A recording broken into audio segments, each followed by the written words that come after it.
Well, good day, everyone. It is the 19th of June. It is Friday. Welcome to the Daily Dose. And today we're just going to very briefly bounce back into the Old Testament. Yesterday we looked at Philemon. We kind of finished up with it topically. Again, these are not verse by verse studies, they are not in depth studies.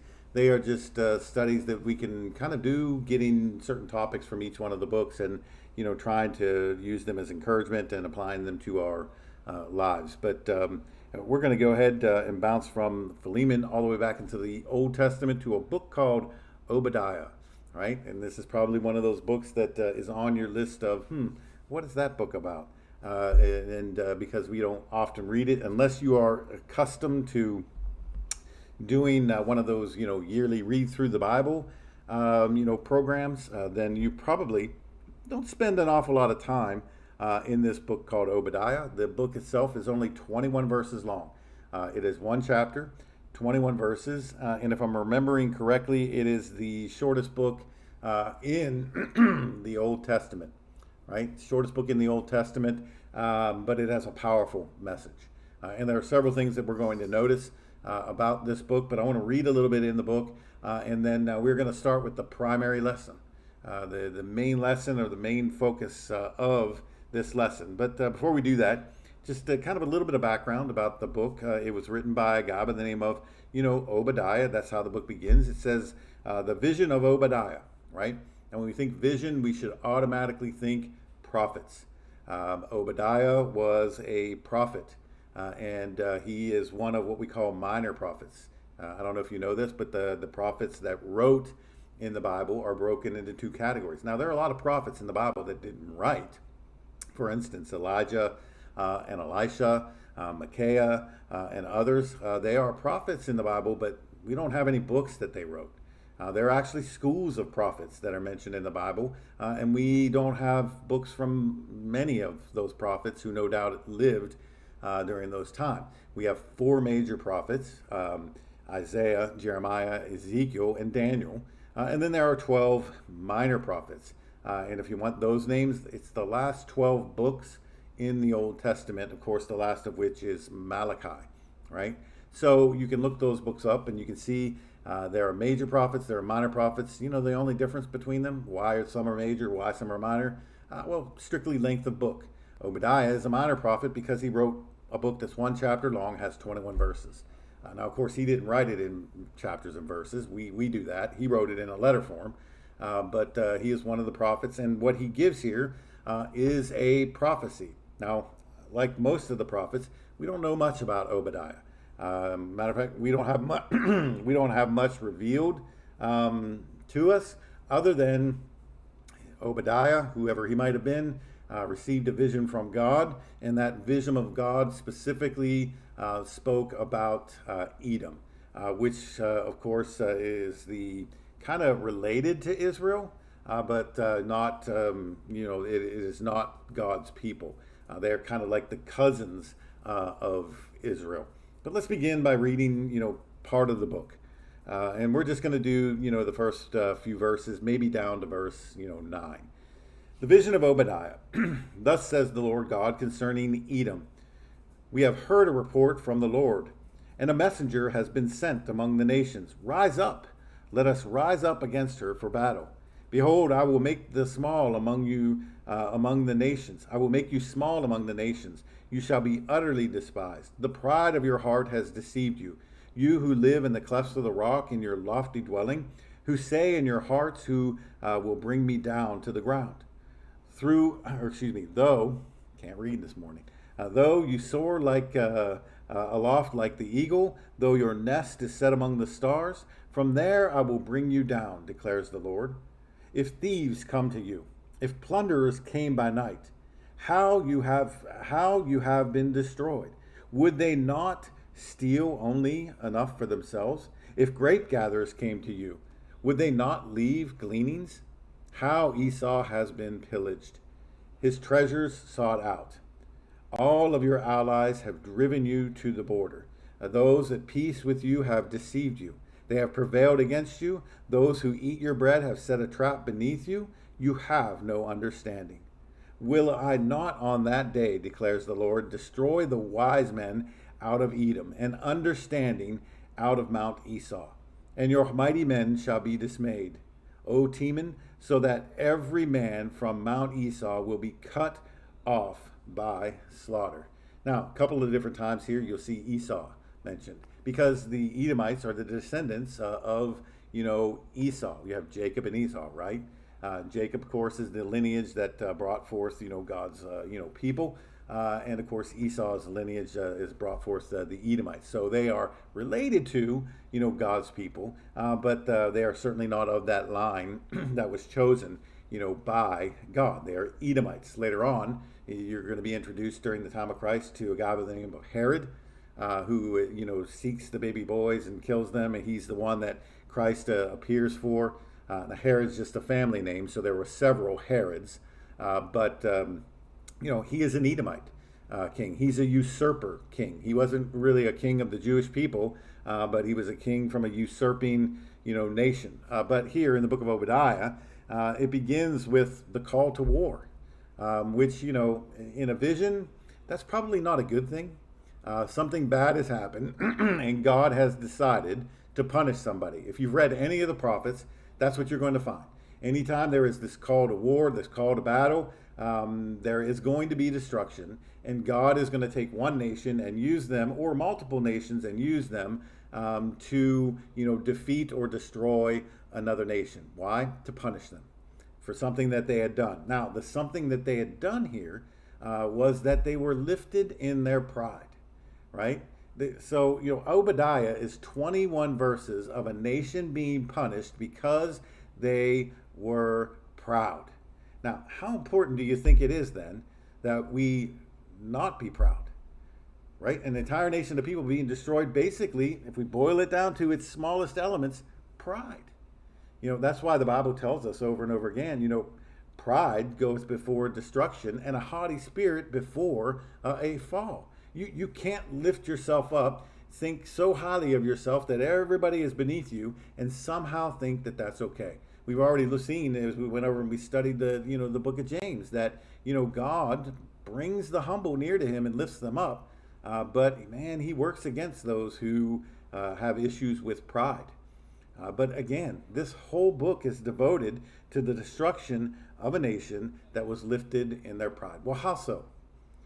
Well, you ever see that Indiana Jones movie? I think it was the third one, where they were looking to find the cup of Christ, or the Holy Grail, and I think Harrison Ford plays the main character, but his dad was also supposed to be in this. Not his dad in real life, but his dad in the movie, and they together went and they found the cup of Jesus, and they go into this temple, the face of which is carved into the side of a rock, in a place that today is called Jordan.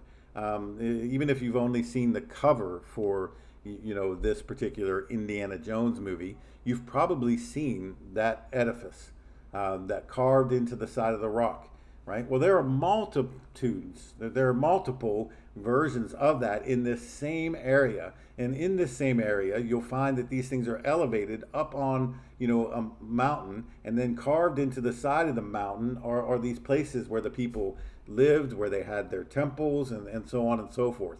And in their mind, of course, modern Jordan is ancient Edom.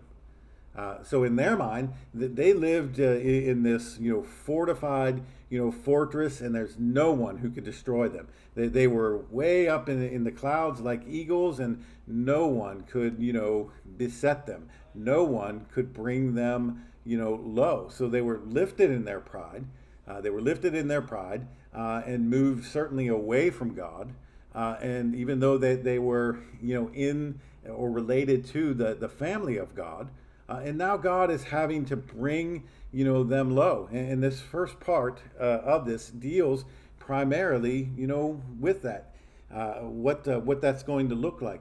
And it's not going to be good for them. God says, look, if someone would have come in to steal, they would at least leave you something. I'm not going to leave you anything. If someone were to come in and take your bread, they would at least leave you something. But I'm not going to leave you anything.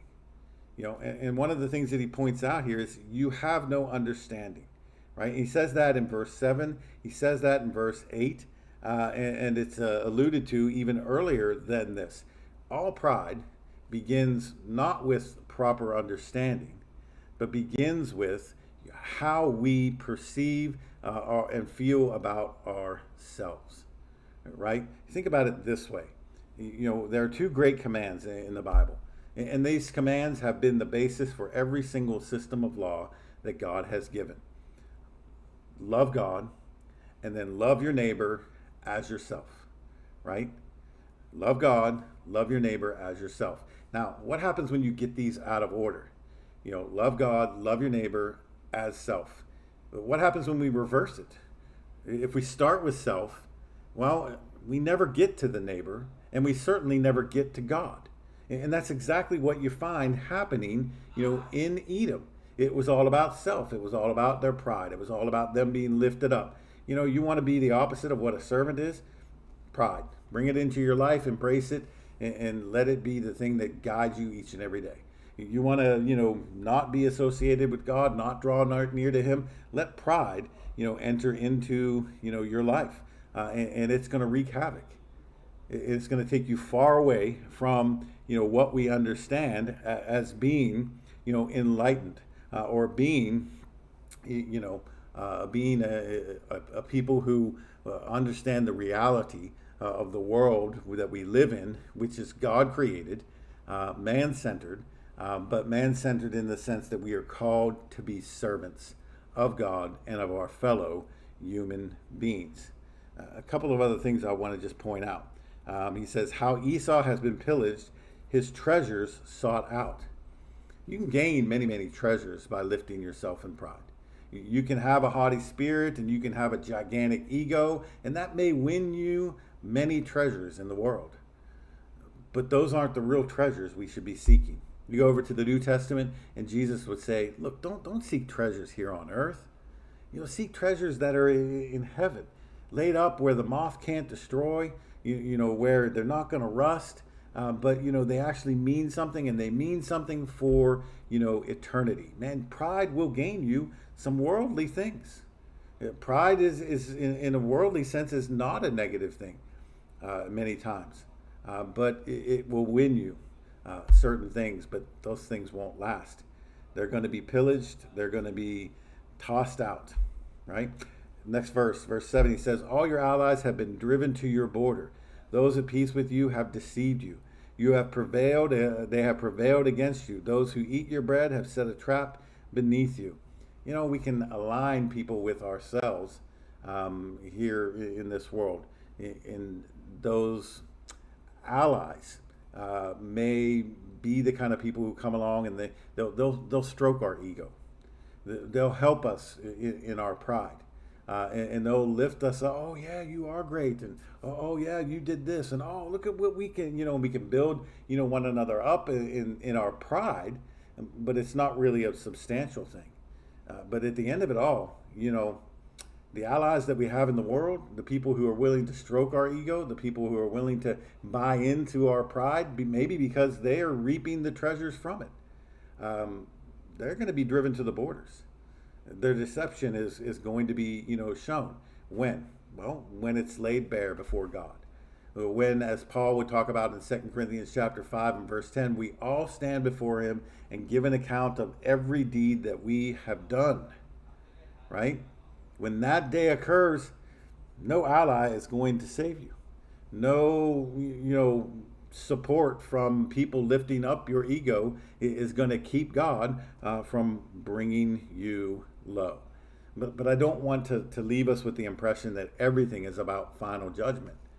There's a very real danger that when we are lifted in this life in our pride, that we will experience things in this life that will be and that are designed to bring us, low. Look at this nation. These are not a people who, on this day that Obadiah talks about, were brought into the judgment of God. Well, I mean, they were, but it wasn't some final judgment. These people were judged, and yet they were alive, and they had to fight a very real war, and they were brought low in a very real sense.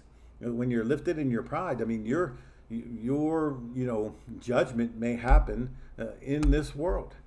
It may be a very real thing for us that we have to overcome. The Bible mentions pride a lot. It never says anything good about it. Never has a positive thing to say about it. The opposite, humility, is only good.